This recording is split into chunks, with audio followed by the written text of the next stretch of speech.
Hi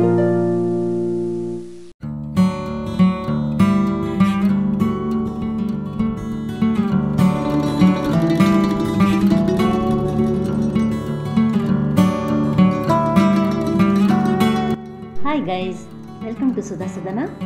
ಇವತ್ತಿನ recipe ಬಾಳೆ ಹೂವಿಂದ ಒಂದು ಪಲ್ಯ. ಇದನ್ನು ಅನ್ನ ಸಾಂಬಾರ್ ಜೊತೆ ನಂಚ್ಕೊಳ್ಳೋವಂಥದ್ದು ಸೈಡ್ ಡಿಶ್. ಅಡುಗೆ ಮಾಡೋ ಮೊದಲು ಬಾಳೆ ಹೂವನ್ನ ಕ್ಲೀನ್ ಮಾಡಿಕೊಂಡು ಅದನ್ನು ಸಿದ್ಧ ಮಾಡ್ಕೋಬೇಕು. ಹಿಂದಿನ ವಿಡಿಯೋದಲ್ಲಿ ಬಾಳೆ ಹೂವನ್ನ ಸ್ವಚ್ಛ ಮಾಡ್ಕೊಳ್ಳೋದು ನೋಡ್ಕೊಂಡಿದ್ದೀರಿ.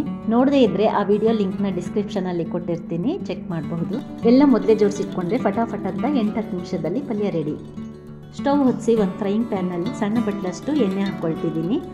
ಇನ್ನೂ ಕಡಿಮೆ ಬೇಕಾದರೆ ಹಾಕ್ಕೋಬೋದು. ಎಣ್ಣೆ ಕಾಯ್ದಿದೆ. 1 ಟೇಬಲ್ ಸ್ಪೂನಷ್ಟು ಸಾಸಿವೆ, 1 ಟೇಬಲ್ ಸ್ಪೂನಷ್ಟು ಜೀರಿಗೆ, 1 ಟೇಬಲ್ ಸ್ಪೂನಷ್ಟು ಕಡಲೆಬೇಳೆ, 1 ಟೇಬಲ್ ಸ್ಪೂನಷ್ಟು ಉದ್ದಿನಬೇಳೆ ಇಷ್ಟನ್ನು ಹಾಕ್ಕೊಂಡಿದ್ದೀನಿ. 1 ನಿಮಿಷದ ನಂತರ ಹೆಚ್ಚಿದ 5-6 ಹಸಿಮೆಣಸಿನಕಾಯಿ ಅಥವಾ ನಿಮ್ಮ ರುಚಿಗೆ ತಕ್ಕಷ್ಟು ಹಾಕ್ಕೋಬಹುದು.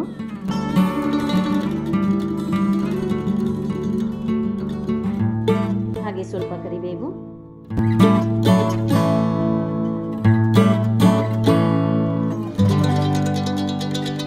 ಒಂದು ಮೀಡಿಯಂ ಸೈಜ್ ಈರುಳ್ಳಿ ಸಣ್ಣಗೆ ಹೆಚ್ಚಿಕೊಂಡು ಸೇರಿಸ್ಕೊಳ್ತಾ ಇದ್ದೀನಿ. ಇದನ್ನು ಟ್ರಾನ್ಸ್ಪರೆಂಟ್ ಆಗೋವರೆಗೂ ಹುರಿಯೋಣ.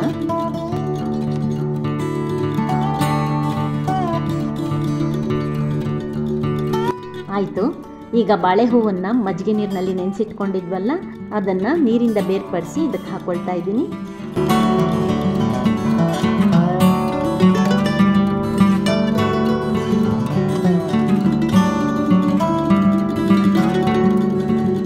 ರುಚಿಗೆ ತಕ್ಕಷ್ಟು ಉಪ್ಪನ್ನು ಹಾಕೊಳ್ಳೋಣ.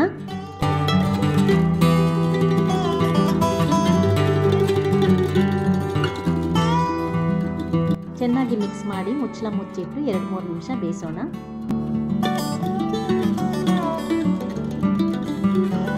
ಮುಚ್ಚಳ ತೆಗೆಯೋಣ. 3 ನಿಮಿಷ ಆಯಿತು, ಬೆಂದಿರುತ್ತೆ.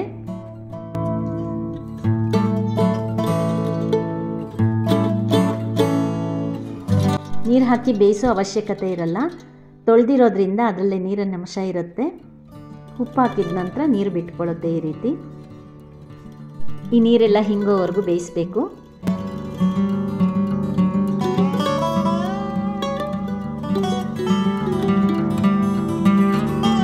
ನೋಡಿ, ನೀರೆಲ್ಲ ಹಿಂಗಿದೆ.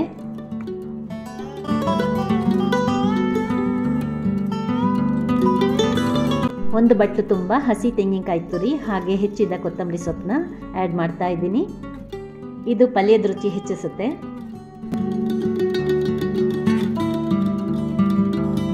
ಕೊನೆಯದಾಗಿ ಮಿಕ್ಸ್ ಮಾಡಿ.